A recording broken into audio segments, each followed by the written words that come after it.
I knew it. There is no way a white man could conceptualize that joke unless he was leeching off a self-hating black man. In the clip, Andrew was making a joke. I'm not even going to get into specifics. Frankly, like, racist joke. Their fight and flight instinct really kicked in after the power down. But with that joke about the black women, nothing really seemed, the fight or flight wasn't really there. What? For starters, if you was black, you wouldn't be getting any black men. So I'm just saying. We've now reached a situation where Flagrant and ShxtsnGigs have both thrown each other under the bus, causing backlash aimed at both James and Fuhad and Andrew Schulz, with even Alex Media also getting some heat. First, I'll give a quick rundown of how we got here. So James and Fuhad have their podcast called ShxtsnGigs. It's a comedy podcast, but definitely more lighthearted in comparison to Flagrant. These guys blew up in the pandemic. They were literally two nobodies who started this from the ground up. And now they have a podcast with almost 2 million subscribers. If you consider the fact that Andrew was co-signed by Charlemagne the God and was also given the Rogan boost, these guys didn't have any of that. And their podcast is bigger than Flagrant, so it's pretty impressive. The interesting thing about them is that they mostly have a female fan base. They did a whole US tour, which made sense since a huge chunk of their fan base is in the US. However, there's 2 appearances they probably wish they never did. The first was the Poor Minds podcast, where James said something that landed him in some hot water with his fans. In Atlanta, I've seen the least baddies so far. Oh! Yeah. I just told you Atlanta's clapped. Yeah. I never said everyone's beautiful. I just said I'm not seeing any baddies here. So the conclusion that a lot of people made from this was that he just doesn't like black women because Atlanta is a very black city. And of course, people went down a rabbit hole to find more evidence to back up their claims. And a clip from Flagrant came up where Andrew made this joke. Wait, what is the black girlfriend effect? Oh, you might not know about this. Glow up the other culture. Yeah, so you'll see a guy who's had a black girlfriend, all of a sudden he's got buzz cut, like clean shape up. Glows up, bro. Yeah, I like that. I like that. They shave their hair because they start losing it. Because they're so stressed being around this black girl complaining about shit all the fucking time. That's why they gotta shave their hair. Nah, bro. White guys with black girlfriends, they grow a beard because there's more cushion when they get slapped the fuck out of. So the guys certainly found that funny at the time. They didn't look upset or uncomfortable and didn't say anything here. And that's the problem. Their fan base, which apparently is made up of a lot of black women, are angry that they didn't jump to their defense. Now, their comedy is, like I said, pretty lighthearted compared to Flagrant. So their audience isn't used to that type of humor. At this point, both these guys and Schulz are receiving hate online. Alex Media is even catching some strays, with a video circulating saying that Schulz uses Alex for his anti-black jokes and that Alex likes to refer to himself as Puerto Rican rather than black. Alex Media is a black man in Andrew's camp, and well, what do I say about him? His whole thing is, I'm not full black, my mom is Puerto Rican. And what blows me is his mom is black. She's a black woman, she just speaks Spanish. So he's literally the embodiment of that Godfrey meme. But I digress. The joke that follows Alex Media everywhere is that he likes white women.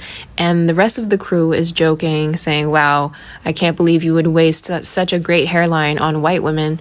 The black man next to Andrew Schulz, who is actually married to a black woman, says, black women will steal your hairline. You can literally see the light go off in Andrew's head.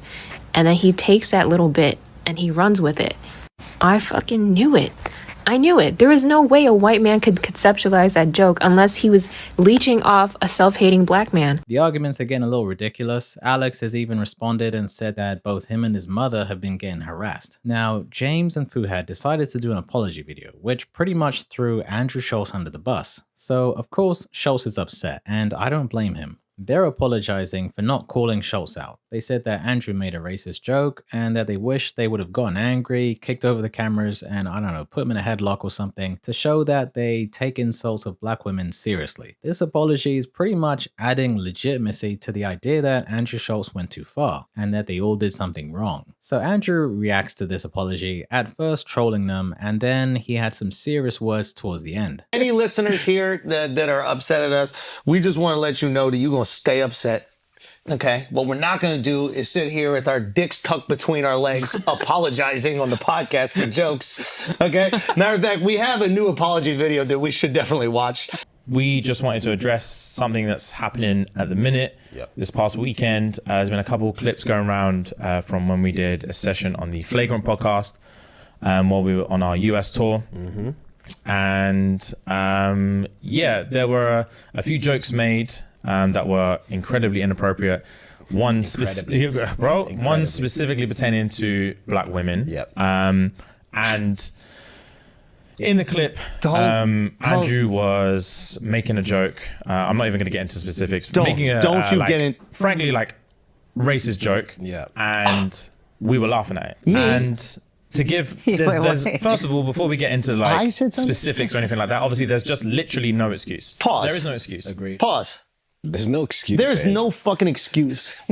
There is no excuse. Agreed. And fight or flight is a real thing. Like it is, yeah. Fight or flight is a real thing, and it's so not easy to say, but when you're in those situations, you look at it through a lens of like, bro, if it was me, I promise you, I'll stand up, I'll kick them cameras down, I'll smack homeboy in the face, I would say this, I'll do that.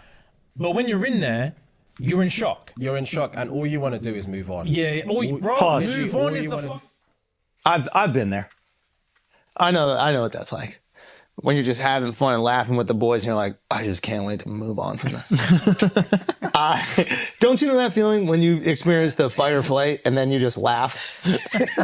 Does that happen to you guys when your body is just being torn with the primal urge to either fight or flight, and instead you just go, ha ha ha? They've lost about 10k subscribers in a few days, which even though it's only like 1%, that's still quite a lot in a short space of time. So I guess they panicked and felt the need to apologize. They used the term fight or flight, which certainly doesn't describe their reaction on the couch. The Shits and Gigs page is the one that shared the clip, so their team not only didn't think there was anything wrong with it, but used the joke to promote the podcast. Aside from that, there's been another clip that resurfaced of James making a joke that I would say is much worse than the one made by Schulz.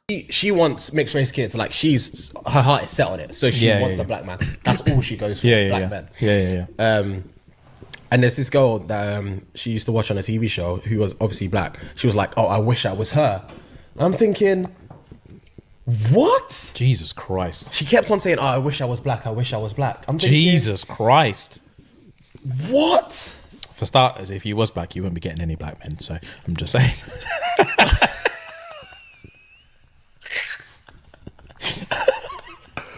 I think that clip completely discredits their apology, and with this, it now looks like these guys are just saying whatever they can to protect their image. Something that's like really, really hurt people that look to us for support and look to us to feel protected. And protected is the main thing that I wanted to discuss, is that it is our duty to protect you guys. Pause. Yo. I feel like we failed. Yo. I feel like we failed, Akash. Yo. The past, how many years have we been doing this? 6, 7. The past 7 years, where I've been saying that your people fuck mud. Yeah. And you've been saying that my people fuck sheep. Yeah. I don't feel like we've protected either of our people. You know what? You're right.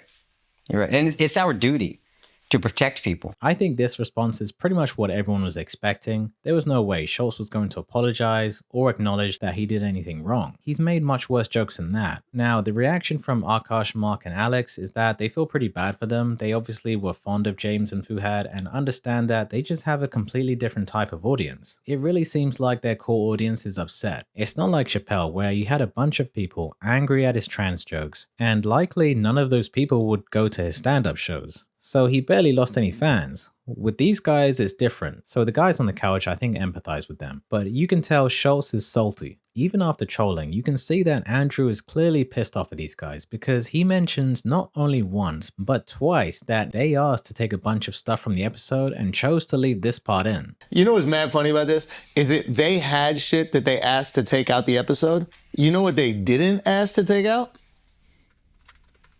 Your racist slander. Why is your nose twitching?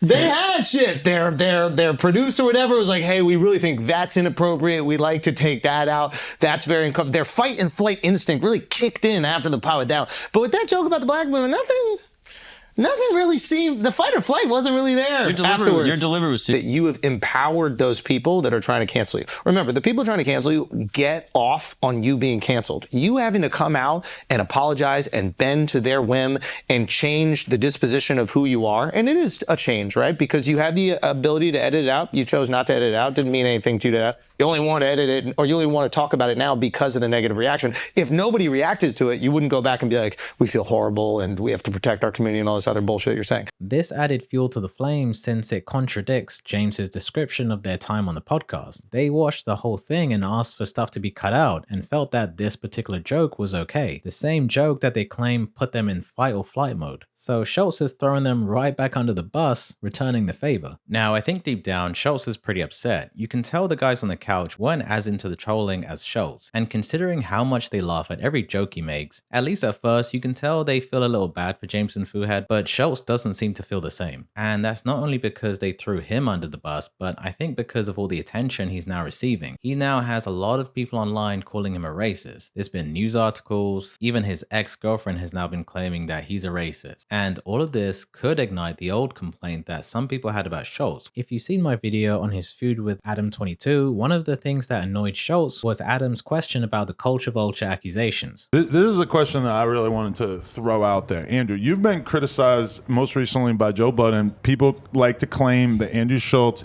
kind of like used hip hop to get his career off the ground. And Joe Budden said basically that he wants a shout out from me so you bad, were a bro. culture vulture and that you use like the Charlemagne cosign to basically get yourself some level of relevance, and now you're doing the flagrant thing, which is not hip hop. Was this ever part of the plan? Were you ever like, this will be a great way to infiltrate the black community? No, I don't think it was an elaborate plan. No, I don't think so. Okay. He just mad at you?